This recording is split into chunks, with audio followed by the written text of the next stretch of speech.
Alright, let's begin. Fast and simple Polyrhachis dive setup tutorial. Let's begin with the PTFE, which is the ant escape prevention. Remove the connectors. Get them ready and use the tape to block the holes.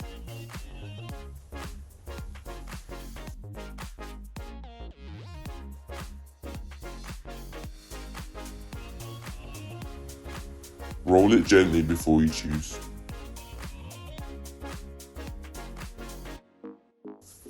Apply a thin layer around an inch wide around the rims.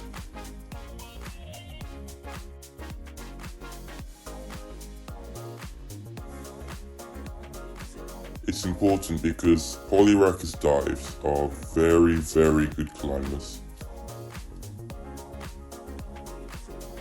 If you don't want to deal with escapers, then you must apply the PTFE.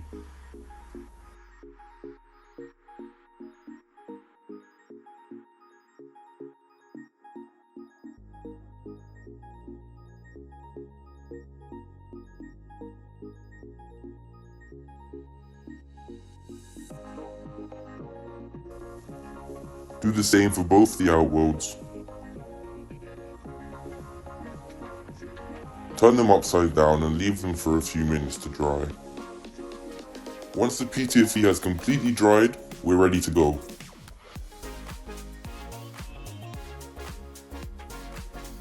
If you pay attention to both containers, you'll see that on one of them, the holes are higher.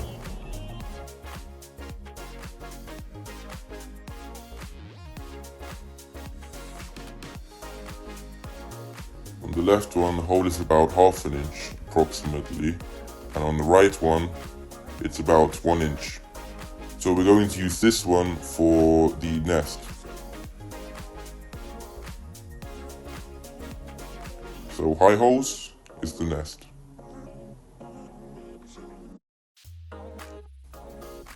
So starting first with the substrates. This is going to help us to retain the moisture. Pour about ½ an inch, not more. Spread it evenly.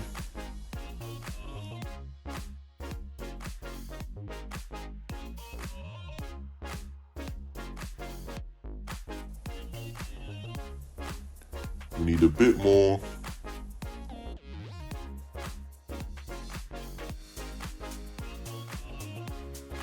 The substrate is not just sand, it's a mixture with a lot of clay in there.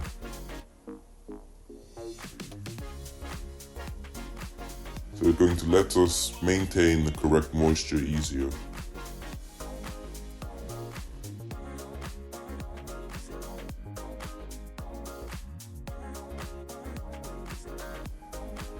Next step is going to be using the exotic ant substrate, which is 100% natural, by the way.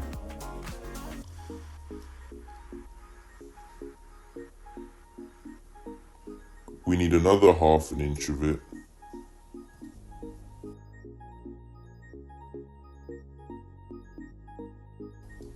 I'd recommend starting with a little bit less substrate than this, because you can always pour more later.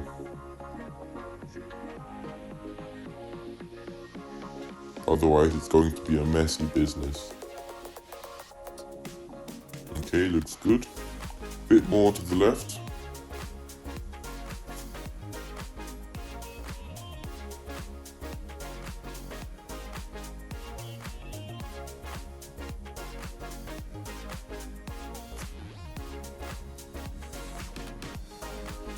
You need to level the substrate with the bottom part of the holes. Don't worry, the tape is there to stop the soil from falling out. Yeah, that's good. You can tap it a few times just to make it even.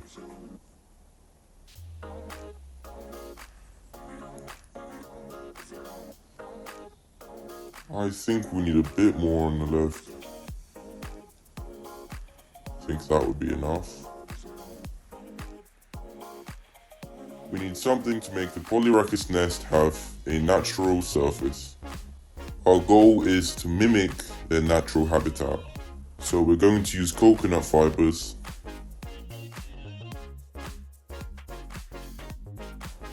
so you can make a weavable area.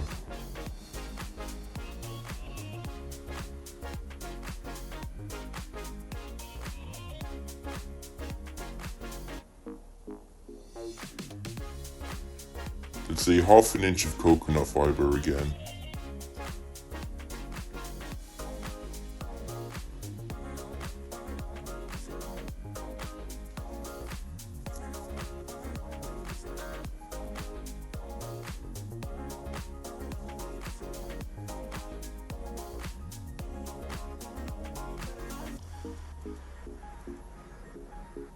So the whole purpose of the moisture is to keep it around 70%.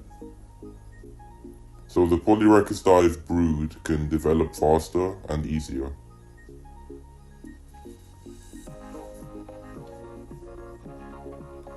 And the last step is to place the weaver ant ball in the nest. I'd prefer to put it in the middle, but you can put it to the left or the right, however you feel. And that's the nest. Good to go. Now let's put it aside. Now get the outworld. Now you don't need sand for the outworld because you need to keep it mostly dry. Now the average humidity in a room in the UK is around 40 to 50%, which is completely fine for these ants. So I would not recommend putting any water in the outworld. It's not needed at all. The ants are also going to keep the outworld as a garbage site where they'll put their dead ants and food that they're not going to eat.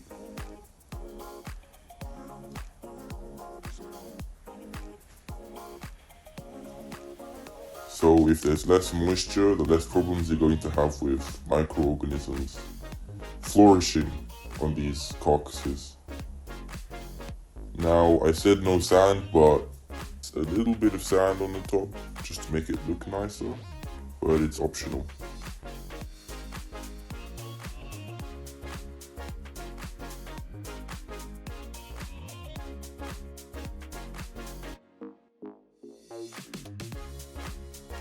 I'll keep a little bit for later if I need it.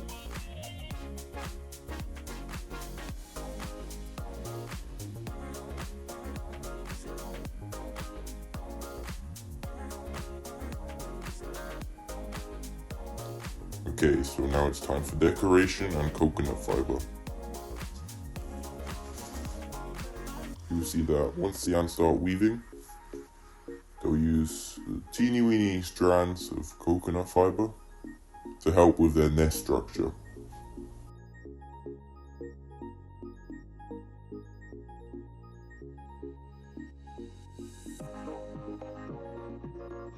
Absolutely like the nest, you'll see that you need to level the substrates with the bottom lip of the hole on the sides.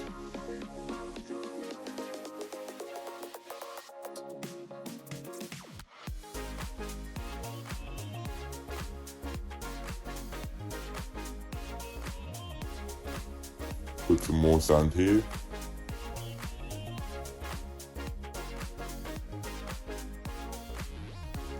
That's almost it. Now we'll get one of our fake plant sets. And you'll see that we have a magnifying glass and some of the artificial plants. For me personally, they're too high, so I'm going to cut them.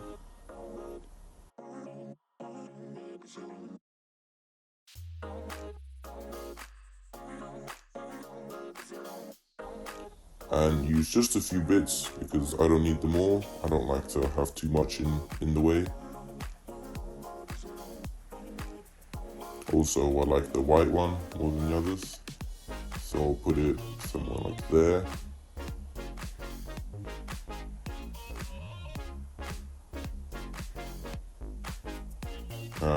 I'll put the other one probably in the right side. It's easy with hands, just use the tweezers to support. And one more, this is the last one. I like having a simple setup to see the ants, but it's up to you what you do.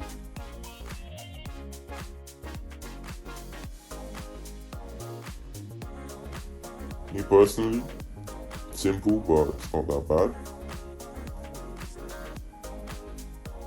Looks quite nice.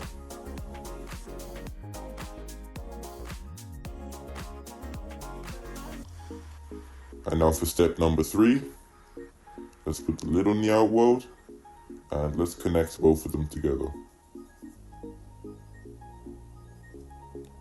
Now you'll need the long connection, the connection tubings, 4 of them, some water, and that's it.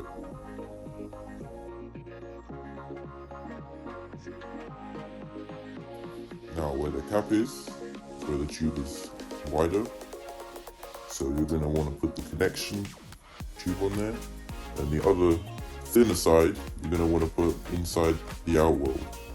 So remove the cap, put it in the water, and slide it in. See? Make it tight, and put the clips on top just to secure it. To be honest, you don't need the clips, but after quite a few years, the connection tubing can get flimsy, and you want to be better safe than sorry.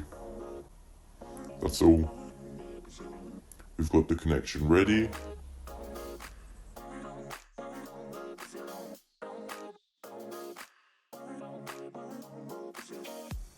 So now what we're going to do is remove the tape. You see all the substrate is here. And that's the nest. Now it's up to you which side you're going to connect. But I do prefer to put the ants on the right hand side and the connection between the nest and the outworld on the left hand side, but it's completely up to you. Now we're going to use the free hole on the outworld for the water dispenser.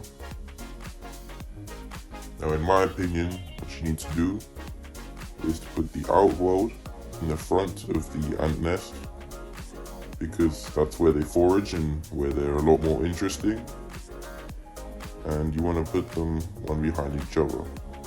But it's completely up to you how you set it up.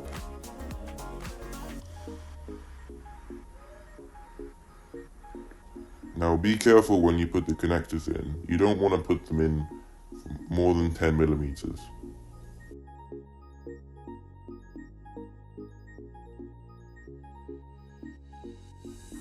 It's more than enough. If you push any further, you're going to break the connector. So keep that in mind.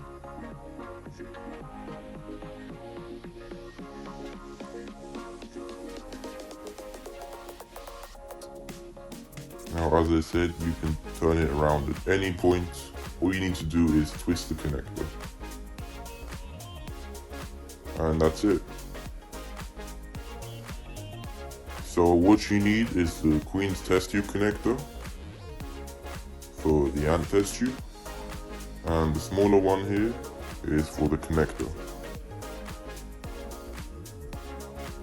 And the connector is going into the nest. And secure it with a clip.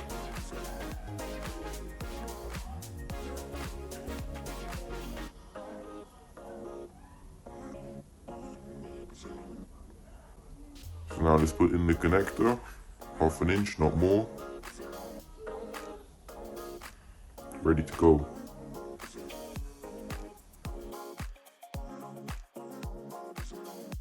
And the next step is to put in the water dispenser.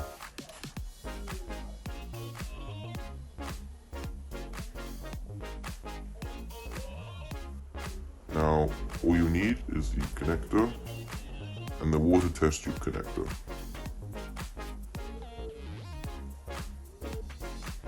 Now, it's always easy to remove the clips, put it in the wider part. Push it into the middle. See? And then put the clips.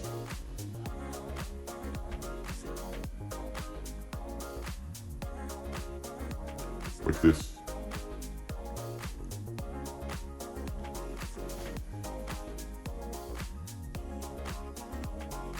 This is the water dispenser. Now take the cotton out.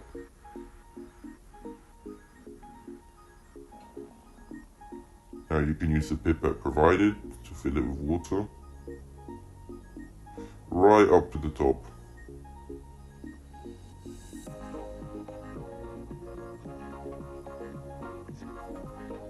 Get the cotton and push it in firmly. See?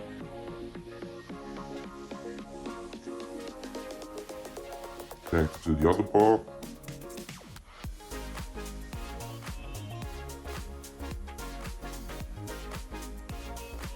Put the clip on to secure.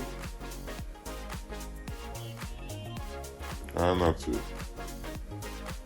That's the water source.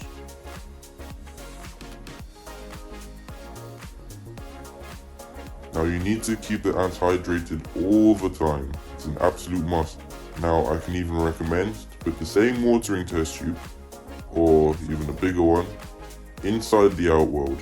But remember, just use purified water, nothing else, or mineral water. And let's say I'm going on a holiday for 2 weeks, like all of us in the summer, or skiing in the winter. I always put either a water dispenser, Biformica ones are very good ones, or just another test tube filled with water inside the outworld. And regarding the food, a perfect option when you're on holiday is to pour them some of our protein jelly. Now it's still chewable after 10 days, so let's say fill a cap of a mineral water bottle with the jelly, with 2.5 milliliters of the protein jelly, and place it in the outworld. And rest assured that the ants will be fine after this. Now both substrates are coming with around 60 to 70%. Put the meter in there.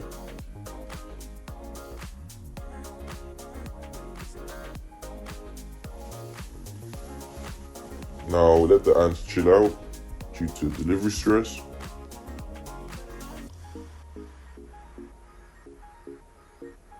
So put the meter there, keep it on the humidity. If it's less than 60%, pour purified water.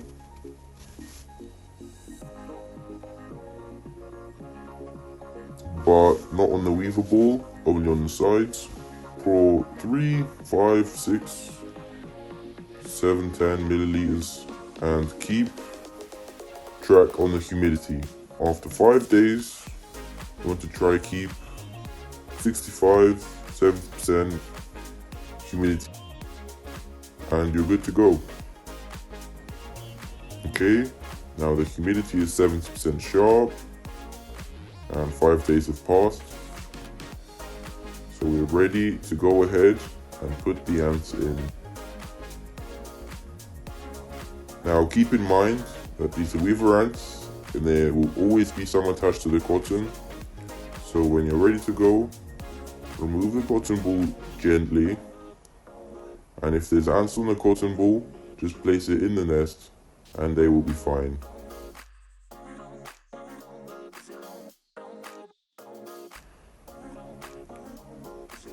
Now connect it very, very slowly and gently.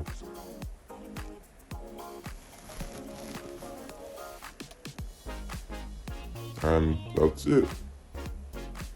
Now as you're done, use the tin foil provided to cover the ants. Now put it back on, leave the ants there for about 2 weeks. Don't push the ants, be patient. They will move in the nest at some point, let's say a couple of days, a couple of weeks. sometimes even a few hours, and sometimes even a couple of months. Don't push the ants. Take your time. And after 2 weeks, begin sliding the tinfoil back slowly, 2 millimeters every day. So after 2 weeks, pull the tinfoil back 2 millimeters every day. So 2 millimeters one day, 2 millimeters the next, and another 2 millimeters, and so on. Don't forget the lid. And now that's it. Okay, now let's encourage the ants to move in even faster. And let's give them some treats.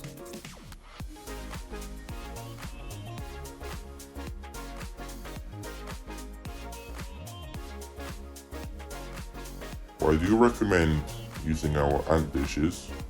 This is the smallest one we have, and it's a suitable size for a small colony.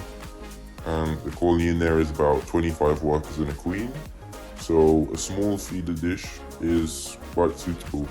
Now it's a 3-course meal. I've already put some honey in there. I'll pour some protein jelly as well, and then feed them a wax worm as well as a treat. Now it's also a good protein source. And if you've got a small colony like this one, I do recommend to cut any live food in half. And let's say if you catch a cricket, you always want to boil it for 10 seconds. Now please, this is a very important step.